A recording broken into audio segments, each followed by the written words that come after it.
الحمد لله الذي نظر قلوب المؤمنين بنور اليقين والإيمان، والصلاة والسلام على رسوله سيد الأنبياء والمرسلين وعلى آله وأصحابه أجمعين. أرسله بالحق بشيرا ونذيرا وداعيا إلى الله بإذنه وسراجا منيرا.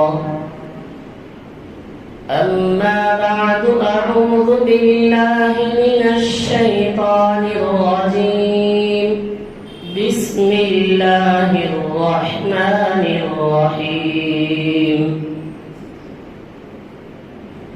إن الصلاة تنهى عن الفحشاء والمنكر ولذكر الله أكبر والله يعلم ما تصنعون. صدق الله العظيم. اللهم صل على محمد في أفضل كلامنا. اللهم صل على محمد في أوسط كلامنا. اللهم صل على محمد في آخر كلامنا. رب اشرح لي صدري ويسر لي أمري واحلل عقدة من لساني يفقه قولي. رب زدنی علما. تمام تعریفیں اللہ رب العزت کے لیے سزاوار ہے، لائق تحسین ہے. وہی واحد ہے، وہی احد ہے، وہی تنہا ہے اور وہی اکیلا ہے. زمین و آسمان کا مالک ہے، بلوں میں رہنے والے چونٹیوں کا مالک ہے، سمندروں میں رہنے والے مچھلیوں کا بھی مالک ہے. وہ تمام چیزیں اسی کے ہی قبضے قدرت میں ہے. وہ وہی چاہتا ہے جو کرتا ہے. تمام چیزیں اسی رب العالمین کی ذات بابرکت کے لیے تعریف اور حمد و ثنا ہے. درود و سلام نازل ہو میرے اور آپ کے آقا احمد مجتبی محمد مصطفیٰ سرکار دو عالم صلی اللہ علیہ وسلم کی ذات بابرکت کے لیے، جس نے مجھے اور آپ کو بلکہ اس دنیا میں بسنے والے تمام امت کو ظلمات سے بھٹکے ہوئے لوگوں کو نور ہدایت کی جانب لے آیا. حاضرین محترم، اللہ کی تعریف اور حمد و ثنا کے بعد ہم پچھلے جمعے سے اور اس سے پہلے جمعے میں بھی ہم اللہ کے حبیب صلی اللہ علیہ وسلم کے نواسے حضرت حسین، حضرت علی، حضرت فاطمہ، حضرت عمر، ان کے مختصر سیرت اور واقعات کو ہم نے سنا. پورے واقعات کے سب سے آخر میں ایک ضروری اور اہم چیز ہمیں نظر آئی، وہ ہے نماز. حضرت حسین شہید ہوئے. جس وقت میں گھوڑے سے نیچے گرے تو سجدے کی حالت میں نماز کو نہیں چھوڑا. حضرت علی کو شہید کیا گیا، اس وقت میں نماز کو جا رہے تھے. حضرت فاطمہ رضی اللہ عنہا جس وقت میں انتقال کا وقت تھا، اس دن کی صبح تہجد بھی نہیں چھوڑی، نماز فجر بھی نہیں چھوڑی. جس وقت میں انتقال ہوئی روزے کی حالت میں تھی. حضرت عمر رضی اللہ عنہ کو شہید کیا گیا. جس وقت میں حضرت عمر نماز پڑھا رہے تھے تو پورے واقعات میں ہمیں کامن ایک ہی چیز نظر آئی، وہ ہے نماز۔ نماز کی بڑی اہمیت اور تاکید ہے۔ قرآن پاک میں اللہ تبارک و تعالی بار بار نماز کے قائم کرنے، نماز کی اہمیت اور فضیلت کے عنوان پر اللہ تبارک و تعالی اس کو ذکر کیا ہے۔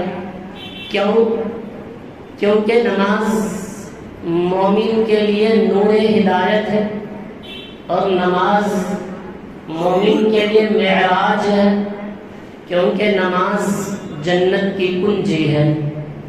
آئیے آج ہم نماز کے تعلق سے سنیں، اس کی اہمیت کو پہچانیں، خالی پڑی مسجد کو بھریں، گھروں میں بے نمازی جو عورتیں ہیں ان وہ نمازی بن جائیں۔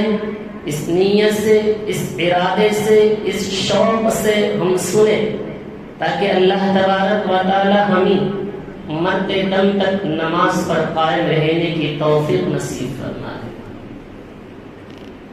حاضرین گرامی، آئیے سنتے ہیں۔ سب سے پہلے ہم کو یہ معلوم کر لیں نماز کی اہمیت اور فضیلت کو،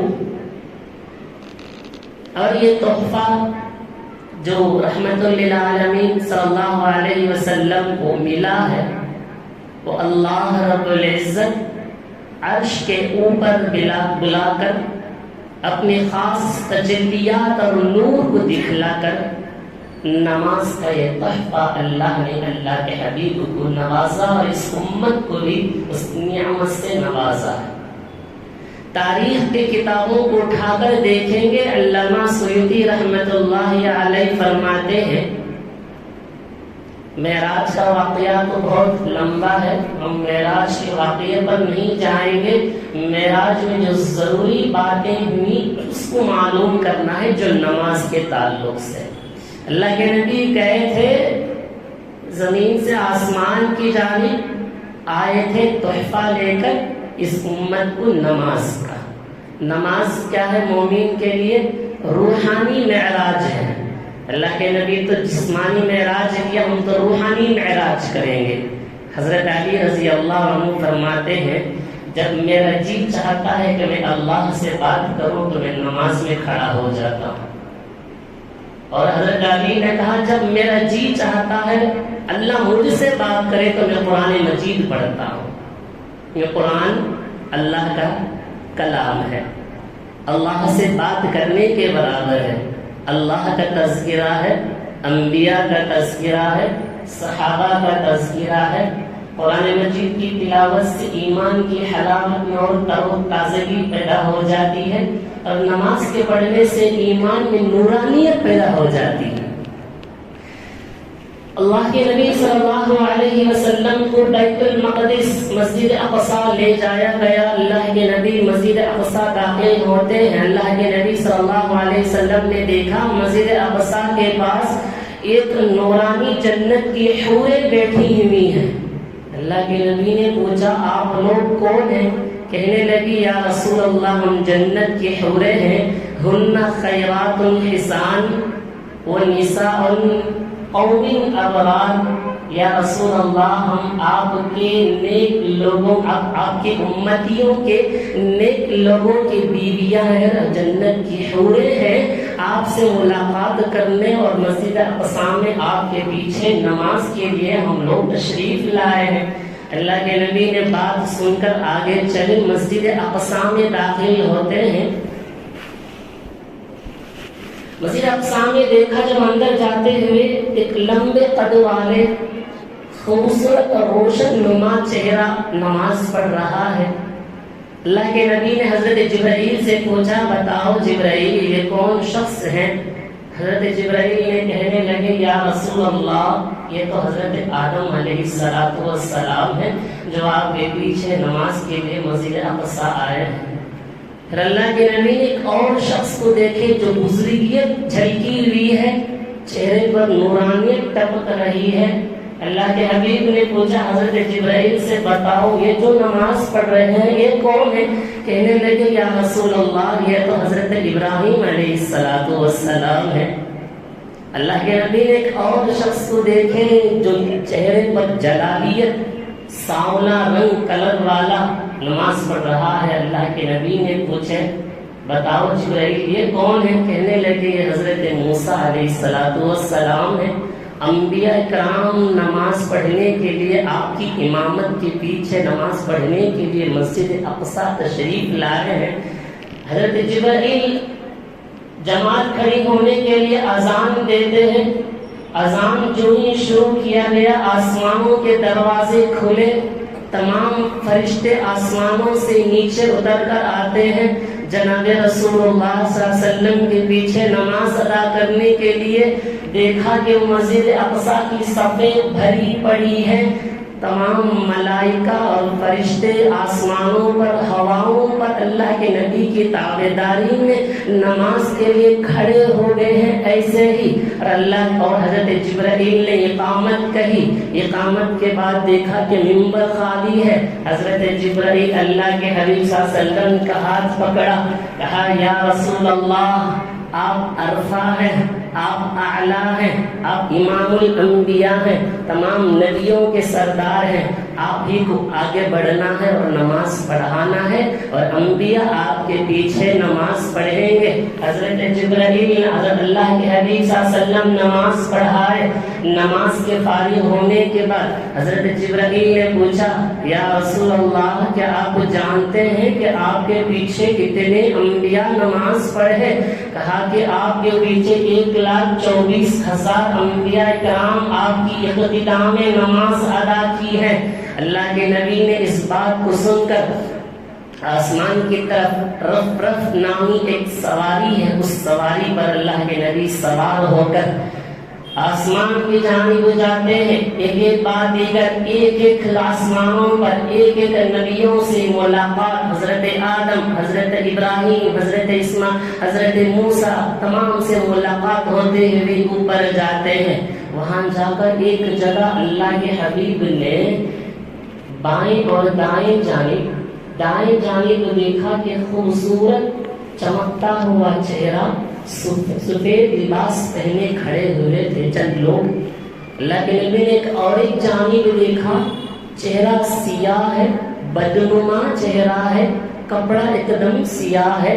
اللہ کے نبی نے حضرت جبرائیل سے پوچھا یہ دونوں جماعتیں کون ہیں؟ اللہ کے نبی نے کہا، حضرت جبرائیل نے کہا یا رسول اللہ جو خوبصورت اور سفید لباس پہنے ہوئے نور کے جو چہرے ہیں یہ آپ کے امتی کے نیک لوگ ہیں، اور اس جانب جو لوگ کھڑے ہیں بدنما چہرہ، کپڑا سیاہ ہے۔ حضرت جبرائیل نے کہا یہ آپ کے امتی کے بدکار لوگ ہیں۔ اللہ کے نبی آگے بڑھے، تمام چیزوں کا زیارت کرتے ہوئے سدرۃ المنتہا پار کر کے حضیر القدس نامی ایک جگہ، ایک میدان ہے جہاں اللہ کا عرش ہے، اللہ اپنی کرسی پر جلوہ افروز ہے، وہاں جانے کا موقع ہوا۔ اللہ کے نبی صلی اللہ علیہ وسلم کا مرتبہ بھی دیکھیں، حضرت جبرائیل لے کر جاتے ہیں، سدرۃ المنتہا پار ہو گئے، حضیر القدس جانا ہے، حضرت جبرائیل اللہ کے نبی کو وہاں چھوڑ کر واپس ہو جاتے ہیں۔ حضرت جبرائیل سے اللہ کے نبی نے پوچھا آپ تو بار بار وہی لینے کے لیے دینے کے لیے میرے پاس آتے ہیں، آسمان پر بھی آپ ہی مجھے لے کر آئے اور یہاں چھوڑ کر واپس چلے جا رہے ہیں، اگر آپ کو واقعی مجھ سے محبت ہے آگے آئیے مجھے رہنمائی کریں۔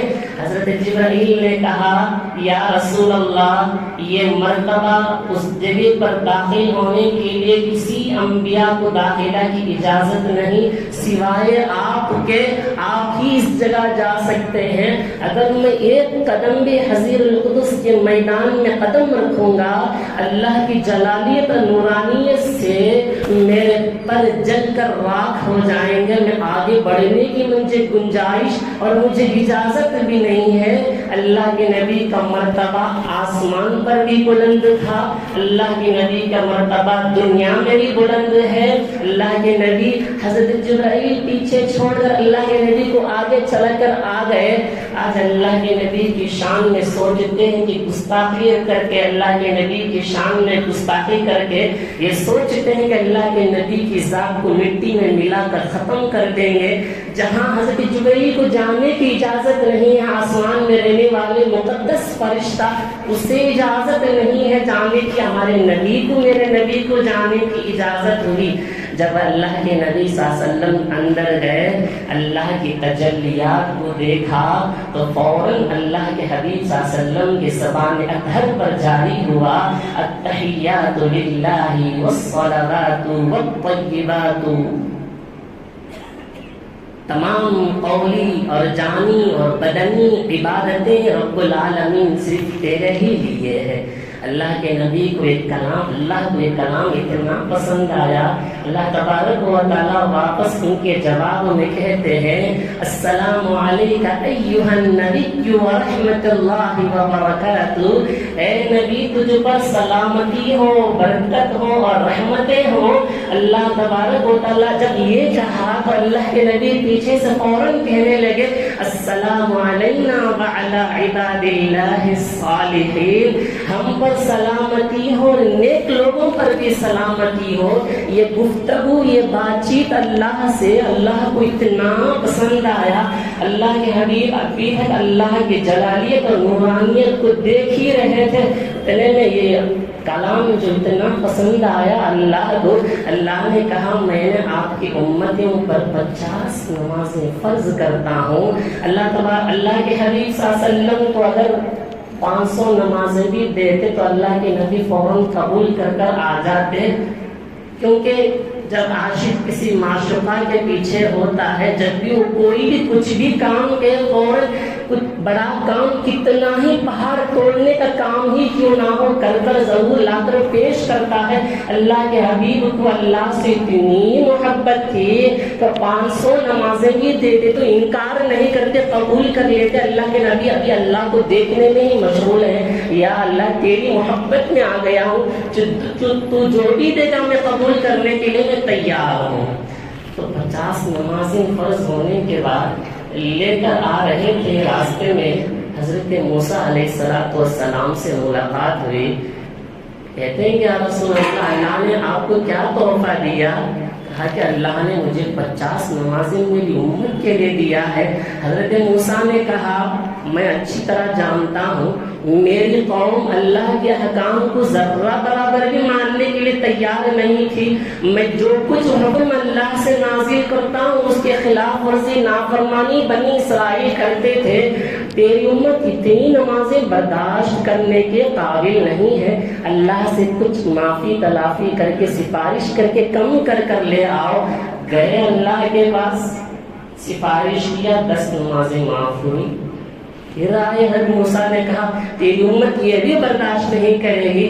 ایک بار گئے 10 معاف کر کے آئے، اور ایک بار گئے اور ایک 10 معاف کر کے آئے، حتیٰ کہ 45 نمازیں معاف کر کے 5 نمازیں برقرار رہ گئی۔ اللہ کہتا ہے ما يبدل القول لدي وما أنا بظلام للعبيد، ہمارے پاس فیصلے بدلا نہیں جاتا ہے اور میں اپنے بندوں پر ظلم کرنے والا نہیں ہوں۔ 5 نمازیں لے کر آئے، اللہ کے حبیب نے کہا اگر 50 نمازیں ہوتی تو سوچ کر دیکھو، 5 نمازیں پڑھنے کے واسطے مسجدیں خالی ہو جاتی ہیں، صرف جمعہ نظر آتا ہے، رمضان نظر آ جاتی ہے، عیدیں نظر آ جاتی ہے، ماں بقیہ کی کسی کا انتقال ہوگا تو نماز جنازہ، بس زندگی اسی پر ختم۔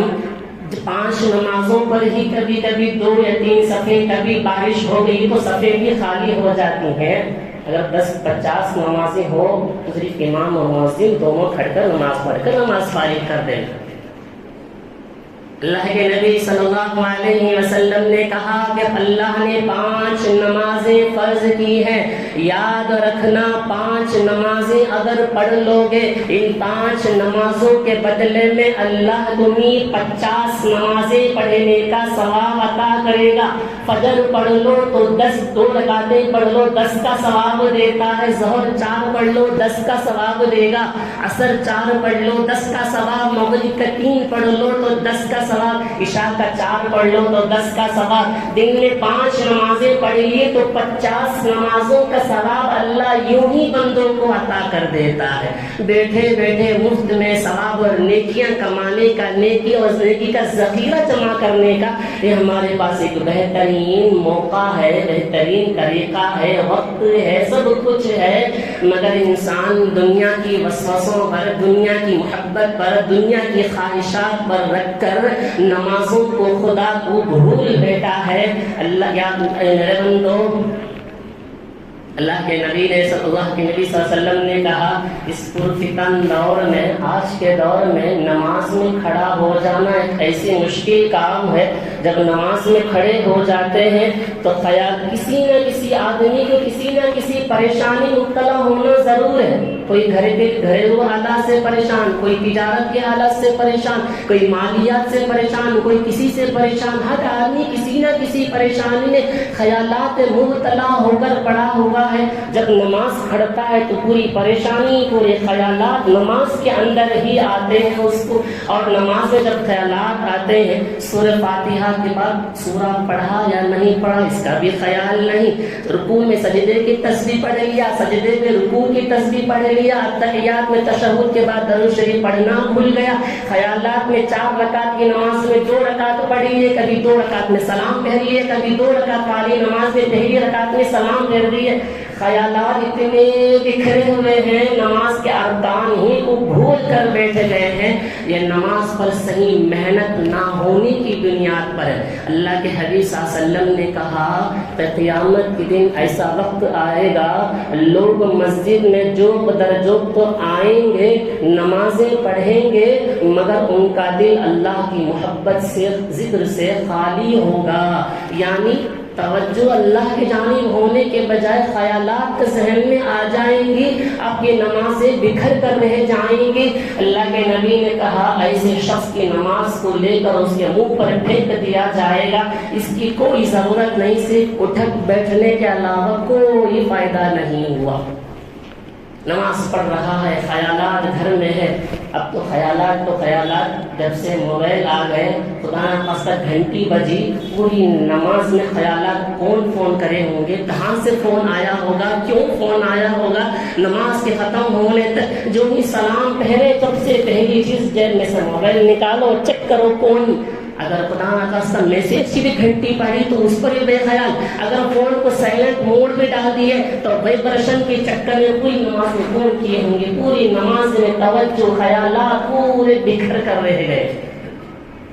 ایسے شخص کی نمازیں اللہ تبارک و تعالیٰ کہتا ہے کہ اس کے شخص کو منہ پر پھینک دیا جائے گا، اٹھک بیٹھنے کے علاوہ اسے کوئی فائدہ نہیں ہوگا۔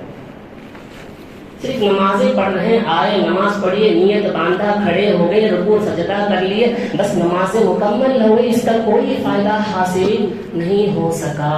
فرماتے ہیں کہ بزرگان دین، اگر کوئی بندہ بغیر وسوسوں کے، بغیر غلط خیالات کے نماز کو مکمل طور پر اللہ کو حاضر سمجھتے ہوئے کہتے ہیں کہ نماز اس طرح پڑھو گویا کہ میں اللہ کو دیکھ رہا ہوں، اللہ مجھے دیکھ رہا ہے، میں کسی کو دکھانا نہیں ہے، بغیر وسوسوں کے، بغیر خیالات کے نماز پڑھے گا، کل قیامت کے دن اللہ تبارک و تعالیٰ کا دیدار ہوگا، وہ بھی بغیر پردے کے، اللہ کی نورانیت کو بغیر پردے کے دیکھ سکے گا۔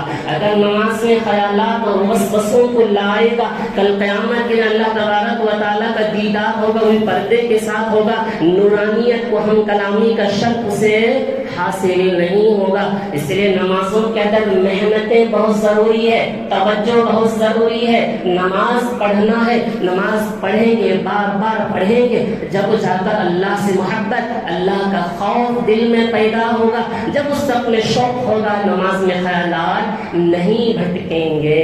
یہ تھا نماز کے کچھ ضروری چیزیں۔ اب آئیے نماز کے لیے، ابھی بھی نماز کے بارے میں بہت ساری باتیں ہیں، اہمیت بتانے کے لیے شروع کیا ہوں۔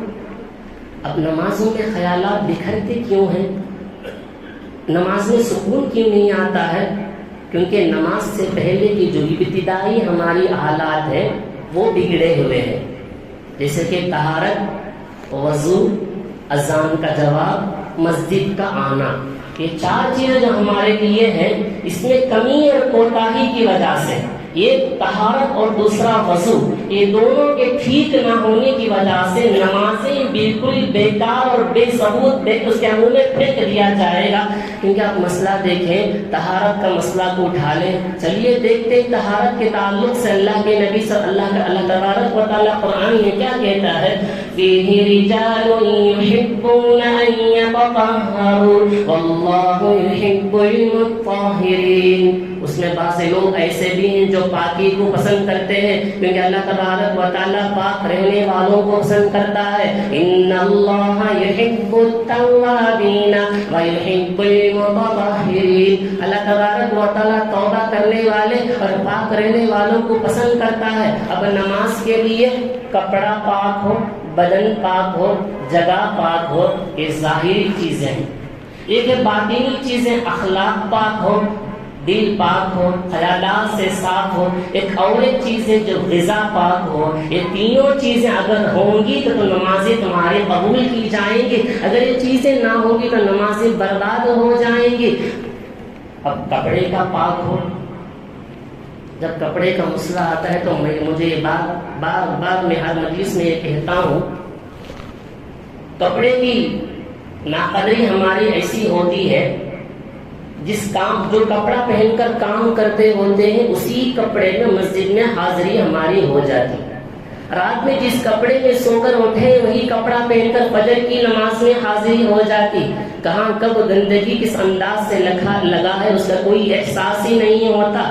اللہ جانے کہ ہمارے زمانے میں اب کے زمانے میں ایسے ڈیزائن اور فیشن کے کپڑے آ گئے جس کپڑے کے پہننے پر ہم اپنے آپ کو بڑا فخر محسوس کرتے ہیں، غیروں کا طریقہ کو اختیار کرنے میں بڑا ہی پسند کرتے ہیں. جس کپڑے میں نقش و نگار ہو اور وہ کپڑا چھوٹا ہو، ٹائٹ اور چھوٹا لباس پہننے پر اپنے آپ کو بڑا فخر کر لیا اور نماز پڑھتے ہیں چھوٹے ٹی شرٹ اور چھوٹے کپڑے پر نماز پڑھے.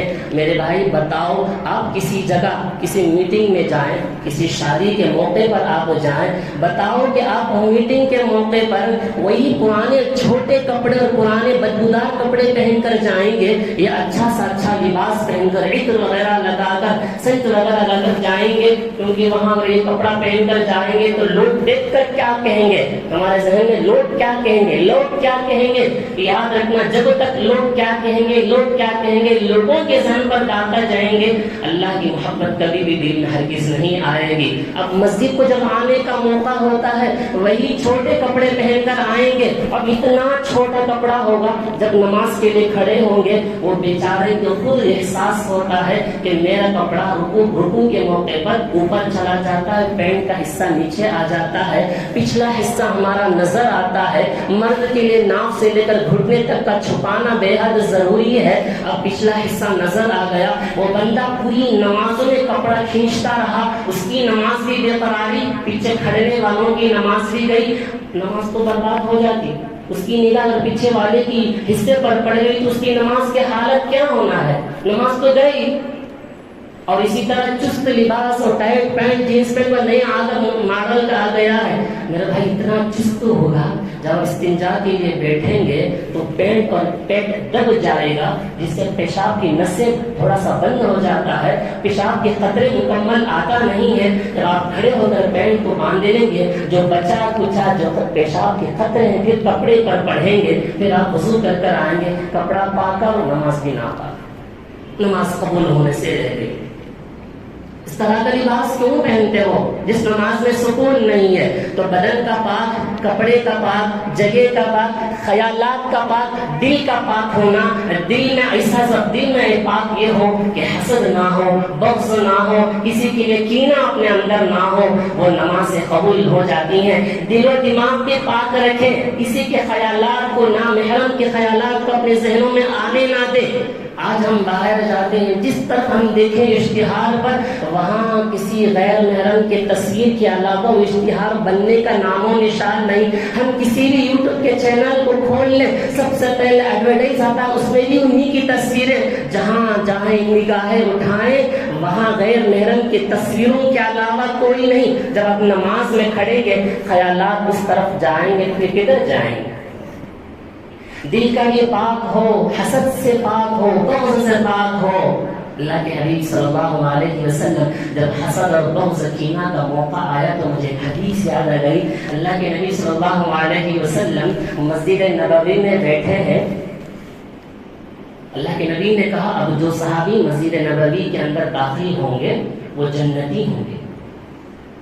صحابہ دیکھنے لگے جنتی، اللہ کے نبی کی بشارت، یہیں پر اللہ کے نبی جنتی کی بشارت دے رہے ہیں، یہ تو بڑی خوش قسمتی کی بات ہوگی۔ اتنے میں ایک صحابی اندر آئے، اپنے جوتے کو بغل میں دبائے ہوئے، چہرے پر پانی کے اثرات، وضو کے اثرات داڑھی سے ٹپک رہے ہیں۔ وہ صحابی آ گئے اور مجلس میں بیٹھے گئے۔ ایک دن ہوا، دوسرے دن بھی اللہ کے نبی صلی اللہ علیہ وسلم نے وہی کہا اب جو صحابی آئیں گے وہ جنتی ہوں گے۔ کل بھی وہی صحابی اندر آئے، تیسرے دن بھی وہی کہا اللہ کے نبی نے اب جو صحابی اندر آئیں گے وہ جنتی ہوں گے۔ اس مجلس میں ایک صحابی تھے، انہوں نے دیکھا یہ تو حضرت عبداللہ بن عمرو بن عاص رضی اللہ عنہ ہے صحابی۔ انہوں نے سوچا اللہ کے نبی نے ان کو جنتی ہونے کی بشارت دی ہے۔ ان کے پاس گئے، کہا کہ میں آپ کے ساتھ 3 دن گزارنا چاہتا ہوں۔ کیوں؟ کہنے لگے بس ایسے ہی میں آپ کو دیکھنا چاہتا ہوں 3 دن، آپ کے اعمال، آپ کی عبادتیں، آپ کے اخلاق، آپ کے اطوار میں دیکھنا چاہتا ہوں۔ ہاں ٹھیک ہے، رہیے 3 دن۔ ان کے ساتھ 3 دن رہے۔ 3 دن رہنے کے بعد دیکھا کہ کوئی خاص عمل ان کو نظر نہیں آیا۔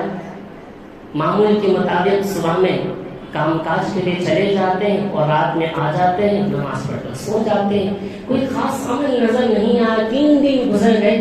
تیسرے انہوں نے کہا جب آپ مجلس نبوی صلی اللہ علیہ وسلم میں آئے تو اللہ کے نبی نے کہا آپ کو جنتی ہونے کی بشارت دی ہے۔ صحابی نے کہا اللہ کے نبی مجھے جنت میں، دنیا میں جنتی ہونے کی بشارت دی ہے، اس سے بڑھ کر میں خوش قسمت اور کیا ہو سکتا ہوں؟ اس سے بڑھ کر میں خوش قسمت کیا ہو سکتا ہوں؟ اچھا ٹھیک ہے، بتائیے آپ کے پاس کیا عمل ہے؟ ہمیں تو خاص عمل دیکھا نہیں۔ انہوں نے کہا میرے پاس شاید کوئی بڑا عمل نہیں ہے، لیکن چھوٹا سا عمل ہے، شاید اس بنیاد پر اللہ کے نبی صلی اللہ علیہ وسلم مجھے جنتی ہونے کی بشارت دی ہے۔ کہنے لگے کہ میرے دل میں کسی کے لیے حسد نہیں ہے، میرے لیے کسی کے لیے بغض اور کینہ میں دل میں کبھی بھی نہیں رکھتا ہوں، چاہے وہ دنیاوی اعتبار سے، دینی اعتبار سے کتنا بھی آگے بڑھ جائے، میں اسے دیکھ کر حسد نہیں کرتا ہوں، میں دعائیں دیتا ہوں۔ شاید اسی بنیاد پر اللہ کے نبی صلی اللہ علیہ وسلم نے مجھے جنتی ہونے کی بشارت دی ہے۔ اب بتائیں بھائی، اب ہمارا سینہ کینے سے خالی، حسد سے خالی اور غیبت سے خالی ہوگا، بغض سے خالی ہوگا، بتاؤ نمازیں کیوں قبول نہ ہوگی؟ 2 چیزیں ہو گئی نماز کے لیے۔ تیسری چیز فرمایا گیا رزق سے، پاک اور حلال رزق ہونا ہے۔ قرآن کہتا ہے کلوا من الطیبات واعملوا صالحا، تم حلال اور پاک رزق کھاؤ اور نیک عمل کرو۔ ایک جگہ اللہ فرماتا ہے یا ایھا الناس کلوا مما رزقکم اللہ حلالا طیبا، اے لوگوں، ایمان والوں سے خطاب نہیں کیا، عام لوگوں سے خطاب کرتا، اے لوگوں پاک اور حلال رزق کھاؤ، شیطان کی پیروی نہ کرو۔ آج پاک اور ناپاک چیزوں پر، حلال اور حرام کی تمیز کے نہ ہونے پر نمازیں بے اثر ہو گئیں، دعائیں قبول ہونے سے رہ گئیں، ذکر کرتے ہیں دل میں سکون نہیں، قرآن پڑھتے ہیں وہ ایمانی حلاوت نہیں، نماز پڑھتے ہیں خیالات کہیں اور ہے۔ یہ ہم سب سے پہلے دیکھیں کہ میرے رزق میں حلال ہے یا حرام ہے، ایک لقمہ حرام کا اگر ہمارے پیٹ میں چلا جاتا اس کی 40 دن کی نمازیں اور اس کی دعائیں ہرگز قبول نہیں ہوتی، رد کر دیا جائے گا، پھینک دیا جائے گا۔ شاید اسی لیے ہماری نمازیں بیکار اور بے ثابت ہو گئی، پھینک دیا گیا۔ حضرت فاطمہ، جیسے کہ پچھلے بتایا تھا، حضرت علی کما کر لے کر آئے۔ حضرت فاطمہ نے پوچھا تم نے کہاں سے کما کے لے آیا ہے؟ کیونکہ میرے بیٹوں کے پیٹ میں ایک لقمہ بھی حرام کر دینے کو میں پسند نہیں کرتی ہوں، کیونکہ میں ان کے کربلا کے لیے تیار کرنا ہے۔ جب جا کر وہ ہمت اور عبادت و اخلاق و اطوار ان کے اندر پیدا ہوئے۔ آج ہوٹلوں میں کھانے کا نیا رواج، پتا نہیں وہ چائنیز فوڈ کھانے کے لیے جائیں، وہ ملتا ہوا گوشت حلال ہے یا حرام ہے، حلال طریقے سے کاٹا گیا ہے، حرام طریقے سے کاٹا گیا، ڈیٹنگ کے چکر میں، کھانے کے چکر میں، دوست احباب کو جانے کے چکر میں حلال حرام کے تمیز نہیں، وہاں کا لذیذ ہے، وہاں اچھا بناتا ہے، وہاں فلاں بناتا ہے، سب بناتے ہوں گے۔ کبھی یہ غور کر لو کہ وہاں بنتا ہوا کھانا حلال ہے یا حرام ہے؟ تو بدن کا ظاہری بھی پاک ہونا، باطن بھی پاک ہونا، رزق بھی پاک ہونا، جب جا کر یہ نمازیں قبول ہوں گی۔ پاکی کا مسئلہ نکل آیا۔ دوسرا وضو کا، نماز کے لیے وضو کی اہمیت کتنی ضروری ہے سنیں۔ اللہ کے نبی صلی اللہ علیہ وسلم نے کہا جو کوئی بندہ 5 وقت کی نماز کے لیے وضو کرتا ہے اس کا چہرہ قیامت کے دن، چہرہ کیا، اعضائے وضو چمکتا ہوا نظر آئے گا۔ چہرہ چمک رہا ہے، ہاتھ چمک رہے ہیں، پیر چمک رہے ہیں، اس کی وجہ سے پہچان میں جائیں گے ہاں یہ نبی کی امتی ہیں، جو وضو سے ان کا چہرہ چمک رہا ہے۔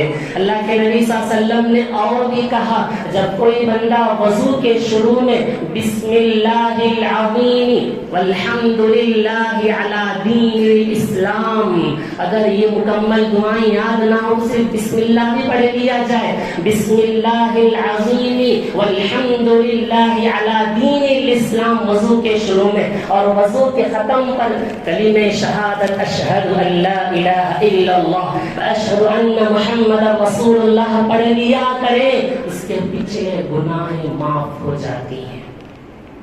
ایک حدیث میں آتا ہے جب بندہ جس حالت میں ہوتا ہے اس کو ویسے ہی موت، اس کو ویسے ہی اٹھایا جاتا ہے۔ لہٰذا اس حدیث سے سبق ملا ہمیشہ باوضو رہا کرو، اگر موت بھی آئے باوضو موت آئے، اگر موت بھی آ جائے تو باوضو موت آئے۔ جب وضو کرتے ہیں تو منہ میں کلی کرنے کے لیے پانی ڈالتے ہیں، دعائیں یہ کر لو اللہم اعنی علی ذکرک و شکرک، اگر عربی میں دعا یاد نہ ہو زبانی طور پر کہہ لیا کرو یا اللہ اس کلی کرنے کی برکت سے میری زبان کو ذکر کرنے والا زبان بنا، تیرے حمد تیری تعریف کرنے والا زبان بنا، غیبت جھوٹ اور چغلخوری سے میری زبان کو پاک رکھنا۔ اور جب بندہ چہرہ دھوتا ہے اس وقت میں یہ دعا کر لے اے اللہ میرے چہرے کو ایسا روشن بنا جیسے کہ تو نے اولیاء، اتقیاء، صلحاء، نیک لوگوں کے چہروں کو روشن بنایا، اور ایسا چہرہ نہ بنا جیسے کہ تیرے دشمن فرعون، حامان، شداد ہیں ان کے چہروں کی طرح میرا چہرہ کالا اور سیاہ نہ بنا۔ جب بندہ مسح کرتا ہے اس وقت میں یہ ارادہ کر لے کہ اے اللہ میرے سر پر سایہ نصیب فرما قیامت کے دن، جس دن تیرے سائے کے علاوہ کوئی سایہ نہ ہوگا، وہ سایہ نصیب فرما۔ جب بندہ گردن کا مسح کرتا ہے یہ دعا کر لے اللہم اعتق رقابنا من النار، اے اللہ میرے گردن کو جہنم سے چھٹکارا نصیب فرما۔ اور جب بندہ پیر دھوتا ہے اس وقت میں یہ دعا کر لے اللہم ثبت قدمی، اے اللہ میرے قدم کو دین پر ثابت قدم نصیب فرما۔ تب بندہ دن میں 5 مرتبہ وضو کرے اور 5 مرتبہ دعائیں پڑھے، بتاؤ کیا اللہ تبارک و تعالیٰ اس بندے کو دعاؤں کو قبول کرے گا یا نہیں کرے گا؟ ضرور کرے گا۔ وہ تو ارحم الراحمین ہے، وہ غفور الرحیم ہے، وہ ستار العیوب ہے، وہ رحمان ہے، رحیم ہے، تمام چیزوں کی قبض قدرت اس کے ہاتھ میں ہے۔ حدیث میں اللہ کے نبی نے مثال دے کر سمجھایا، ایک بڑھیا عورت کو جیل جانے کا موقع ہوا، اللہ کے نبی نے فرمایا جیل گئی اور اس کے چھوٹے سے بچے غائب ہو گئے. جیل میں جا کر اپنے بچوں کو قید خانے میں بچوں کو تلاش کرتی ہے. جہاں کہیں بھی جو بھی بچے مل جائے تو ان بچوں کو اپنے سینے سے لگا لیتی ہے, تڑپ جاتی ہے بچوں کی یاد میں. بالآخر بچے ان کو مل ہی گئے. اللہ کے نبی نے کہا دیکھیں وہ اپنے بچے کی ملنے پر کتنی محبت اور شفقت سے اپنے سینے سے لگا کر دودھ پلاتی ہے. بتاؤ کیا اس ماں کی محبت اس بچے کو آگ میں ڈال سکتی ہے؟ کہا صحابہ نے یا رسول اللہ ہرگز نہیں ڈالیں گے. ایسے ہی اللہ تبارک و تعالیٰ سے جب بندہ دن میں 5 مرتبہ وضو کرے, 5 مرتبہ دعائیں کرے, ہر نمازوں کے بعد بھی دعائیں کرے, اللہ تو ارحم الراحمین ہے, گناہوں کو بخشنے والا ہے. کیا اپنے بندوں کو دعا کے نہ کرنے پر جہنم میں پھینک سکتا ہے؟ ہرگز نہیں ڈال سکتا. وہ تو 70 ماؤں سے زیادہ محبت کرنے کی طاقت اور صلاحیت اللہ کے پاس موجود ہے. طہارت معلوم ہوئی, وضو معلوم ہوا, اور وضو کے ذریعے سے ایک اور ایک چیز بھی ہوتی ہے. جب بندہ زبان سے کلی کرتا ہے, منہ سے کلی کرتا ہے, منہ سے ہونے والے گناہ جڑ جاتے ہیں. غیبت, جھوٹ, دھوکہ, تمام چیزیں کلی سے اللہ جھڑا دیتا. جب بندہ چہرہ دھوتا ہے, بد نظری اللہ ختم کر دیتا ہے, گناہوں کو مٹا دیتا ہے. کانوں کا مسح کرتا ہے, کسی کے غلط چیزیں سنی ہوں گی, گانا سنا ہوگا, گالیاں سنی ہوگی, اس کے ذریعے سے گناہوں کو معاف کر دیتا. ہاتھ کو جب دھوتا ہے, ہاتھ کے انگلیوں کا خلال کرتا ہے, جس جگہ سے بھی گناہ ہوئے ہیں, کسی گندگی چیز کو ہاتھ سے, گناہ کی چیز کو ہاتھ سے چھوا ہوگا, اس سے بھی اللہ گناہ معاف کر دیتا ہے. جب بندہ پیر دھوتا ہے, جس گناہ کی جگہ پر جانے کے لیے اپنے قدم کو بڑھایا ہے, اس سے اللہ گناہوں کو معاف کر دیتا ہے. ایک ایک عضو پر دھونے پر ایک ایک ثواب, ایک ایک گناہ مٹا دیتا ہے. نماز کی اہمیت اور تعلق کو جانیے, کیا اہمیت ہے نماز کی. حاضرین محترم, نماز کے تعلق سے بات شروع ہوئی, ابھی طہارت اور وضو پر ہے, اور بھی نماز کی اہمیت اور فضیلت کے تعلق سے باتیں ہیں. انشاءاللہ اگلے جمعہ آپ حضرات کی خدمت میں رکھی جائیں گے.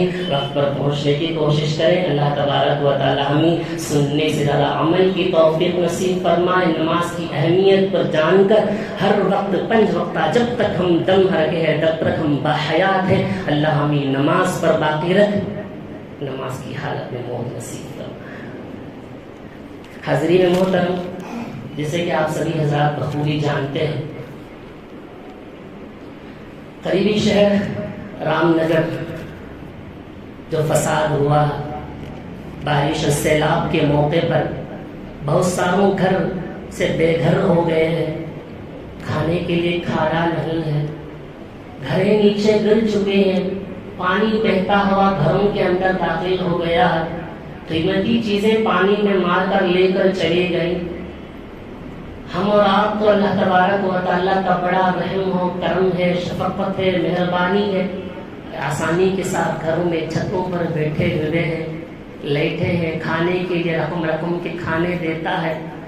اللہ تبارک و تعالیٰ کا آسمانی بلائیں اور مصیبتیں ہیں, تاکہ بندے کو فاعتبروا یا اولی الابصار, یہ دیکھ کر ہمیں اس سے عبرت حاصل کرنا ہے کہ ان چیزوں کو دیکھ کر ہماری اپنی نعمتوں پر اللہ کا شکر ادا کرنا ہے.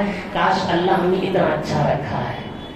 ایک لنگڑے کو دیکھ کر صحت مند والا انسان یہ سوچے کہ اللہ مجھے اس سے بہتر بنایا ہے. سائیکل پر جانے والا دیکھ کر, گاڑی پر جانے والا یہ سوچے کہ اللہ مجھے اس سے بہتر رکھا ہے. جسے پیر نہیں ہے, پیر رہنے والا, پیر نہ ہونے والے کو دیکھ کر نعمت کرے, اللہ مجھے اسے تو بہتر رکھا ہے. اور جسے پیر نہیں ہے, بیمار کی حالت میں فرش پر لیٹے ہوئے ہیں, وہ ان کو دیکھ کر وہ ان کی نعمتوں پر شکر ادا کریں. ہم ان کو دیکھ کر اپنی نعمتوں کا اللہ سے شکر ادا کریں اور لوگوں کے لیے دعائیں کریں. حاضرین, ایسے ایسے واقعات ہیں. ہمارے شہر کے علماء کرام رام نگر پر جا کر دیکھا کہ گھروں کے اندر گندگیاں آ گئی ہیں, کیچڑیں آ گئی ہیں. ایک گھر کا واقعہ بتاتے ہیں, بڑا ہی دکھ درد واقعہ ہے. چھوٹے معصوم بچے ہیں گھروں کے, گھر کے چھت گرنے کا اندازہ تھا, دیواریں گرنے کے اندازے تھے, قیمتی قیمتی کپڑے پانی میں بہا کر لے کر گئے، اپنے معصوم اپنے گھر والے کے بچوں کو لے کر کسی کے مکان کے اوپر چھت کے اوپر جا کر کھڑے ہو گئے، بارش میں بھیگتے ہوئے کھڑے گئے، جان بچ جائے مگر پانی میں بہتے ہوئے اس دیوار پر گرتے ہوئے نہ بچ جائے۔ تو بچوں کی حفاظت کے لیے ایسے ایسے حالات پیش آئے ہیں۔ اگر ایسے موقع پر دیوار گر کر جو مارے گئے، انتقال کر گئے، پانی میں بہ کر جو انتقال کر گئے، اللہ ان شہید کی موت، شہید کا مرتبہ عطا کرتا ہے۔ وہ میری خود کی موت نہیں ہے، تو من جانب اللہ ہے۔ تو ایسے موقع پر ہم لوگوں کو چاہیے بھائی، ان کے پاس کھانے کے لیے کوئی 3 وقت کھانے کے لیے صحیح کھانا بھی نہیں ہے، پہننے کے لیے کرتا بھی نہیں ہے، رہنے کے لیے گھر نہیں ہے، لہٰذا آپ سبھی حضرات سے درخواست ہے، قرآن پاک کی ایک آیت سے آپ کو مثال دوں۔ قرآن فرماتا ہے مثل الذين ينفقون أموالهم كمثل حبة أنبتت 7 سنابل۔ اللہ تبارک و تعالیٰ کہتا ہے جو لوگ اللہ کے راستے میں خرچ کرتے ہیں، دل کھول کر تعاون کرتے ہیں، غریبوں، مسکینوں، محتاجوں، بیواؤں اور یتیموں پر خرچ کرتے ہیں، ان کی مثال ایسی ہے مثل الذین ينفقون اموالهم كمثل حبة، ایک دانہ جس کو تم نے زمین پر بویا، كمثل حبة انبتت 7 سنابل، ایک دانے کے بونے کی وجہ سے اس میں سے 7 بالیاں نکل کر آئیں۔ اللہ کہتا ہے کمثل حبۃ انبتت 7 سنابل، ایک ڈالی میں 100، ایک بالیوں میں 100 دانے نکل کر آئے ہیں۔ واللہ یضاعف لمن یشاء، اللہ چاہتا ہے تو 100 کا 200، 100 کا 700، 700 کا 7000، 7 لاکھ بھی کر سکتا ہے۔ واللہ یضاعف لمن یشاء، اللہ اس سے بھی زیادہ دینے والا ہے، لہذا اللہ کے راستے میں ایک خرچ کرو، ایک دانہ ایک خرچ کرو، 7 دیتا ہے، اور ہر 7 میں سے 700، 700 کو 7000، 7 سے 7 لاکھ بھی بناتا ہے۔ لہذا ایسے لوگوں کے لیے جو سیلاب کے موقع پر کھانے پینے پر پریشانی مصیبت کی حالت میں ہے، ان کے لیے جتنا کھول کر تعاون کرنا ہے کرو۔ اللہ تبارک و تعالیٰ قرآن میں کہتا ہے لن تنالوا البر حتى تنفقوا مما تحبون، اللہ کے راستے میں وہ چیزیں خرچ کرو جو تمہیں اپنے سے زیادہ پسندیدہ ہو۔ صحابہ کرام رضی اللہ عنہم اجمعین اللہ کے نبی کے پاس آ کر کہتے یا رسول اللہ مجھے وہ باغ بڑا پسند ہے، اس باغ کا کنویں میں آپ بار بار آ کر پانی پیتے تھے، میں چاہتا ہوں کہ فلاں میرے بھائی مسکین محتاج ہے، میں اس باغ کو لے جا کر اس کے حوالے کر دیتا ہوں۔ اللہ کے نبی نے کہا وہ کنویں کا پانی تو میٹھا ہے۔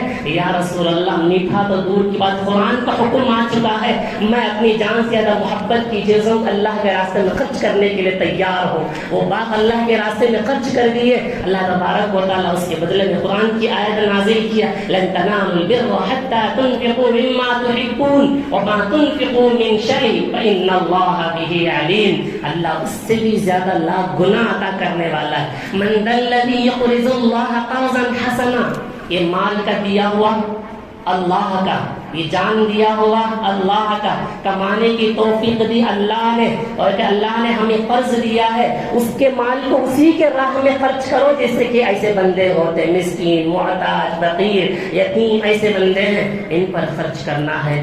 حاضرین محترم، لہذا ان آیات سے مجھے یہ بات بتانا مقصود ہے، آج کا جمعے کا چندہ رام نگر کے لوگوں کے لیے، ان کے کھانے پینے کے لیے، ان کے اوڑھنے بچھانے کے لیے، ان کے رہنے سہنے کے لیے، ہر فرد ایک ایک فرد بھی یہاں سے نکلنے والا ایک ایک فرد اس آیت کا مصداق بنتے جائیں، یاد ضرور کر اللہ کے نبی نے کہا بچی کچی جو بھی چیزیں اللہ کے راستے میں خرچ کرتے ہیں 7000 گنا خرچ کرنے کے برابر میں اللہ وہی ثواب عطا کرتا ہے۔ اگر تمہارے ہاتھ سے جتنا بھی ہو سکے، ان لوگ بہت سارے تنظیم کام کر رہی ہیں، وہ بھی ان لوگوں کی دعاؤں میں شامل ہو گئے، ہم بھی خرچ کریں، ہمارا محلہ بھی ان غریب لوگوں کی دعاؤں میں شامل ہو جائیں، پتہ نہیں کس کی دعائیں قبول ہو جائیں، ہماری بیڑا پار ہو جائے گا۔ ہمارا بیڑا پار ہو جائے گا. لہذا جتنا ہو سکے دل کھول کر تعاون کرے. وہاں کا ہر بندہ ہر فرد یہ دعا کرے یا اللہ جتنے بھی لوگ ہمارے حق میں خرچ کیے ہیں, کھانے کے لیے, رہنے کے لیے, سہنے کے لیے جتنا بھی خرچ کیے ہیں, رب العالمین ان کے خرچ کرنے کو تو قبول فرما. تو چاہتا تو اور بھی عطا کرتا. واللہ یضاعف لمن یشاء. تو کب سے قدرت تیرے ہاتھ میں موجود ہے. لہذا اللہ کے راستے میں اللہ کے لیے ان بندوں کے لیے دل کھول کر تعاون کرے, دل کھول کر تعاون کرے. ہر فرد جانے والا ہر فرد یہ نیت کر لے اگر جیب میں نہ بھی ہو تو گھر جائیں لے آئیں دیں تاکہ وہ بندے کھانا خوب کھا سکیں, رہنے کے لیے گھر میں آرام سے رہ سکیں. اللہ تبارک و تعالیٰ سے دعا ہے جتنے بھی ہمارے بندے خدمت کر رہے ہیں اللہ ان کی خدمت کو قبول فرمائے, اور جتنوں کی قیمتی سامان پانی میں بہا کر لے کر گیا اللہ اس سے بھی بہترین بدلہ ان کو عطا فرمائے, اس سے بھی اور قیمتی اللہ ان کو عطا فرمائے. یہ آسمانی طوفانی آفتیں ہیں, دعا کریں اللہ تعالیٰ ہم سب کو ایسے بلاؤں سے ایسے آفتوں سے ہماری حفاظت فرمائے. ہر وقت دعا کریں, ہر وقت دعا کریں, ہر نمازوں کے بعد دعا کریں, نماز کے بعد دعاؤں کا اہتمام کریں, سلام پھرتے اٹھ کر جانے کی عادت نہ ڈالیں. دعائیں قبول ہوتی ہیں, دعائیں کبھی بھی رد نہیں ہوتی ہے. دعائیں قبول, دعائیں کرنے کے بعد دعا کا جواب دینا ہے. اللہ تبارک و تعالیٰ کو شرم آتا ہے میرا بندہ دعا کرتا میں بھی خالی ہاتھ لوٹاؤں, یہ میں نہیں کر سکتا, میں اسے ضرور عطا کروں گا. خدا عطا کرنے والا ہے, آپ مانگنے والے ہیں, وہ دینے والا ہے, آپ لینے والا ہے. وہ بادشاہ ہے, ہم اس کے غلام ہیں, ہم اس کے بندے ہیں. وہ دیتا ضرور ہے, ہم مانگنا ضرور ہے. اللہ سے مانگیں, خوب اللہ کے راستے میں خرچ کریں. دعا کریں اللہ تبارک و تعالی ہمارے خرچ کرنے کو بے انتہا قبول فرمائے. آمین. وما علینا الا البلاغ.